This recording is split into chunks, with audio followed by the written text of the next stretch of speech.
හරි පුතා. තුන්වෙනි ප්‍රශ්නේ හරි. බලමු මොකක්ද තියෙන්නේ කියලා. Study the picture and fill in the blanks in the paragraph using the word given in the box. මේ paragraph එකේ අපි හිස්තැන් ටික පුරවන්න තියෙන්නේ මේ අපිට box එක දීලා තියෙන වචන set එකක්. ඒ ටික පාවිච්චි කරලා write the letter of the correct word. අපිට හිස්තැන් ලියන්නේ වචන නෙමෙයි. write the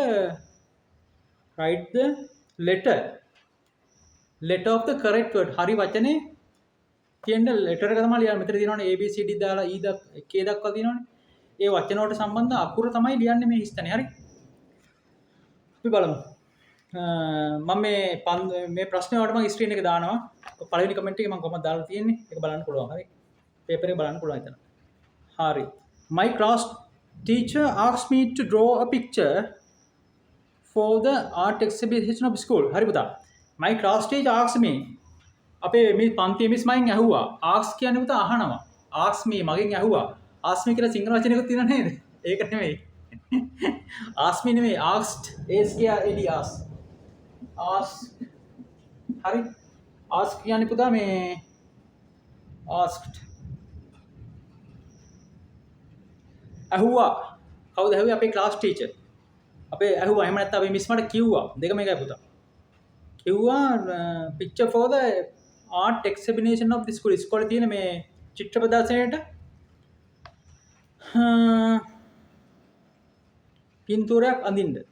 හරිද පුතා? I drew this picture. මේ ළමයා කියනවා මම මේ පින්තූරය ඇඳා. ළමයා තමයි මේ විස්තරය කියන්නේ. of the independent day celebration. ඒ කියන්නේ මෙයා ඇඳලා තියෙන්නේ නිදහස් දවස සමරපු නිදහස් උත්සවයේ සමරපු දවසක් ඉස්කෝලේ. හරි පළවෙනි ස්ථාන තියෙනවා. days celebration held කියන්නේ පුතා පැවැත්ුණා. past tense අතීතයේ පැවැත්ුණා. හරි. held at the school මෙතන ස්ථානක් තියෙනවා. ඒක එක්සැමින අපිට දීලා තියෙනවා. හරි. school playground පුතා. playground කියන්නේ පළවෙනි එක G දීලා තියෙනවා. ඒතර playground කියන වචනේ තියෙන G එකේ පළවෙනි එක දීලා තියෙනවා. පළවෙනි එක G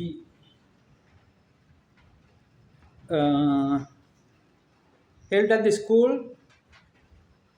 playground in my drawing කියන්නේ පුතා මගේ චිත්‍රේ you can see ඔයාලට පේනවා the hosted කියන පුතා ඔසවනවා මොනවද ඔසවන්නේ කොඩිනේ කොඩි වලට කියන්නේ flag flag කියන වචනේ පුතා D එකේ තියෙනවා හරි D එතකොට දෙකට D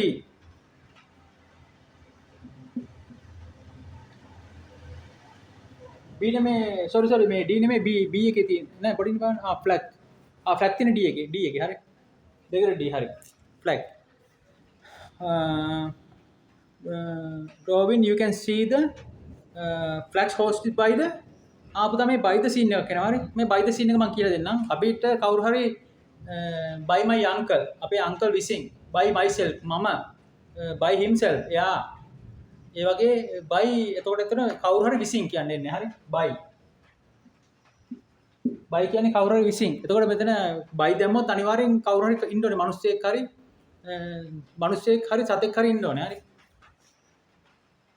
කවුරු හරි විසින් කියන තමයි මේ by දාන්න. එතකොට අපි දන්නවා කවුද මේ flag කොඩි උසවන්නේ කවුද? by the guest. එතකොට තුන්වෙනි එකට F.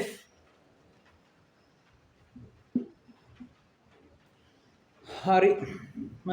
Hosted by the guest in the pavilion.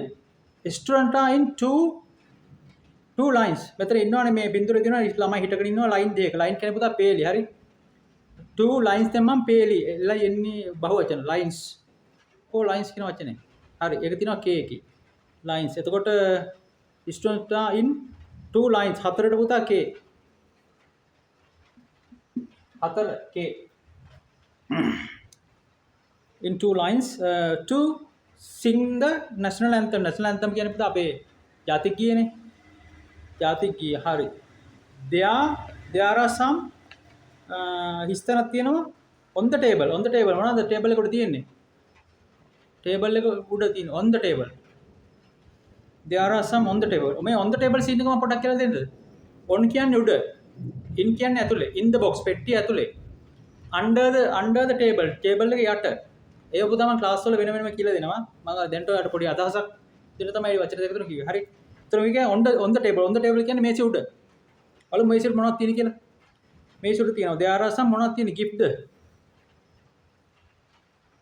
gift කියන වචනේ තියෙනවා ඒ අකුර හරි there are some gift on the table පහට ඒ ඉන්නේ හරි පහට ඒ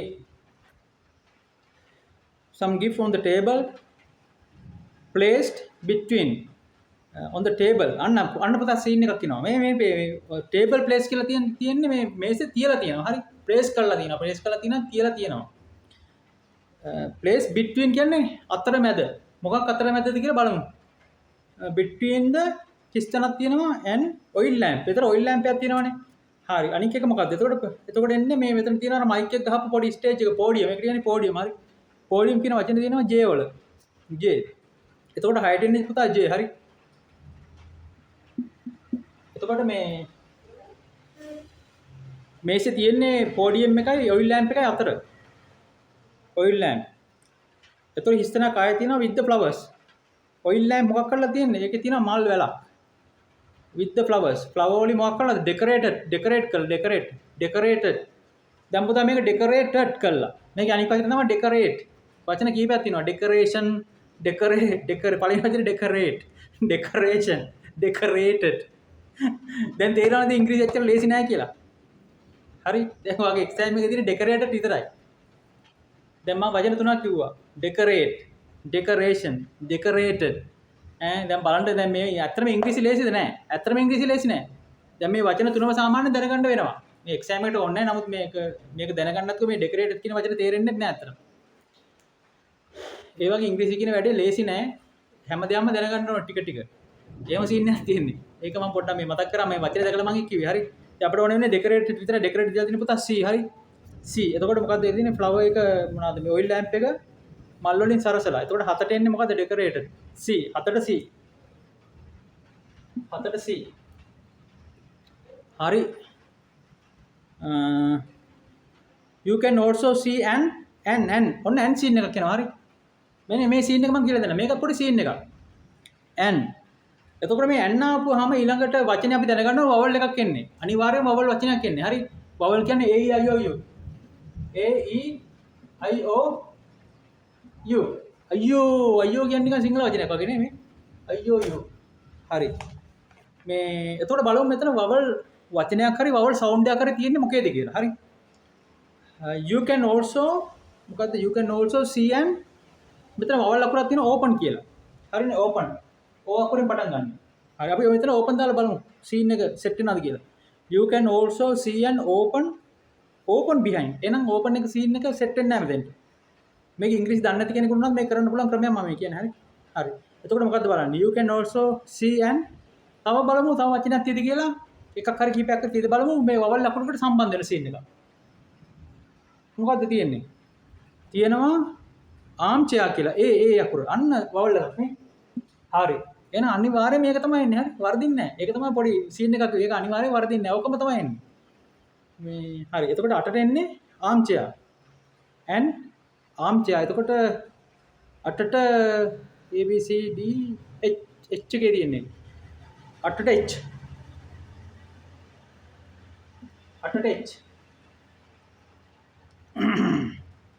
හරි අටට H ඊට පස්සේ arm chair behind the oil lamp behind කියන්නේ පුතා පිටිපස්සේ යාළුවා oil lamp එකට පිටිපස්සෙන් 12 කියන පුතා කණ්ඩායම ඔබ එතකොට මෙතන 12 කිය මොන කණ්ඩායමද නැටුම් කණ්ඩායම. එතකොට 9ට එන්නේ dancers ඉන්නවද බලමු. කො dancers ඉන්නවා E අකුරේ. එතකොට 9ට E. 9ට E හරි. කො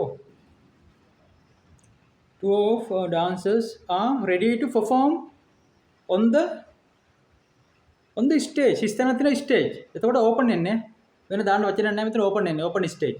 මේ ready to perform කියන්නේ නටන්න ලෑස්තිලා ඉන්නේ. open එතකොට 10ට open කියන වචනේ කොහෙද තියෙන්නේ? I එකේ. 10ට I. හරි. 10ට I. open stage in front of the pavilion. in front කියන්නේ පුතා ඉස්සරහා. in front. I am standing in front of you. මම ඔයාගේ ඉස්සරහා තමයි හිටගෙන ඉන්නේ. අන්න in front in terms of the pavilion කියන පුතා මේ pavilion එක ඉස්සරහ හරි හරි the agenda is displayed on the මේ agenda එකක් තියෙනවා on the behind the table අන්න පුතා අර behind table අර මං කිව්වේ on the table under the table in the table behind the table in front of the table ඔන්න අර මං කිව්වේ scene ටික තියෙනවා හරි මේක තියෙනවා තව එකක් ඇවිල්ලා behind the table පිටිපස්සෙන් පිටිපස්සේ මොකක්ද තියෙන්නේ displayed on the මොකේද අප බලමු the agenda is displayed on the screen behind the table screen කියන වචනේ දෙනවා පුතා B A B එකේ හරි එතකොට 11ට B 11ට B හරි ඔච්චරයි හිස්තන් තියෙන්නේ එතකොට යා කියනවා behind screen behind the table I think this is the one of my best drawing this is one of my best drawings එයා කියනවා මේක තමයි මගේ හොඳම චිත්‍ර වලින් එකක් I have ever presented for an exhibition මේ exhibition එකකට මම ඉදිරිපත් කරපු මගේ හොඳම මේෙන් එකක් කියලා තමයි මේ පුතා කියන්නේ මෙයානේ මේ ළමයානේ මේ විස්තර අඳපු එක්කෙනානේ මේ විස්තර කරන්නේ ඔච්චරයි පුතා වෙන සීන් එකක් නැහැ පොඩි සරල සීන් එකක් තියෙන්නේ ඒ වුණාට මේ ඔය මම ඔය පොඩි කියන දේවල් දැනගන්න ඕනේ නැත්නම් මේ ඇත්තටම මේක මේ භාෂාවේ සම්බන්ධ සීන් එකක් නෙමෙයි තියෙන්නේ මේ එක්සෑම් එක පොඩි වුණාට මේ භාෂාව පොඩි නෑනේ මේ භාෂාවේ තියෙන පොඩි වචන ටික තමයි මේ මෙහෙම තියෙන්නේ. ඉතින් අපි ඒක දැනගන්න ඕනේ. හරි මේත් එක මම කියනවා මගේ අපි ඇහැලියකොට මගේ අනෙක් channel එක travel with Suranga YouTube channel එකෙන් අපි කරන වැඩසටහන travel with Suranga English Institute එක පටන් ගන්නවා ඇහැලියකොට නගරේ. එතකොට අපි ඇහැලියකොට අවිස්සාවෙල්ල කුරුවිට රත්නපුර දරුවන්ට සම්බන්ධ වෙන්න පුළුවන්. අපි බොහොම අඩු මුදලට කරන්න වැඩසටහන. මොකද මේ දවස්වල මිනිස්සුන්ගේ ආර්ථිකයත් එක්ක මේ දරුවන්ගේ අධ්‍යාපනය විතත් වැඩි පුතා. ඒ නිසා අපි තීරණය කරා අඩු මුදලට වැඩසටහන කරන්න. අඩුම ගානේ ළමයි 6 වසරේ ඉඳලා 11 වසර දක්වා O level ටාගට් කරලා කරන්නේ. මම ස්පෝකන් එක වෙනම කරනවා. නමුත් අර 6 වසරේ දරුවෙක් අපි O level දක්වා කොහොමද මේ ඉංග්‍රීසි ඒකක් ගන්න මට්ටමට එන්නේ? පත් කරන්නේ. ඒ වැඩසටහන එකක්. සහිත අමතරව මගේ ඔන්ලයින් ක්ලාස් එක එනවා. ඒකත් 6 වසරේ ඉඳලා 11 වසර දරුවන්ට O level ටාගට් කරලා කරන වැඩසටහනක්. ඒක ස්පෝකන් එක වෙනම එනවා. මේ දිනවක් වහන තාම අපි සැලසුම් කරගෙන යනවා විතරයි. තාම මේක ස්ථිරව දිනවක් වහන අපි තීරණය කරේ නැහැ. තීරණය කරපු ගමන් අපි සම්බන්ධ වෙයි මම ඒවා පහතින් මම සඳහන් කරන්න. හරි. එහෙනම් අපි තුන්වෙනි ප්‍රශ්නේ ඉවරයි. අපි හතරවෙනි ප්‍රශ්නට යමු පුතා.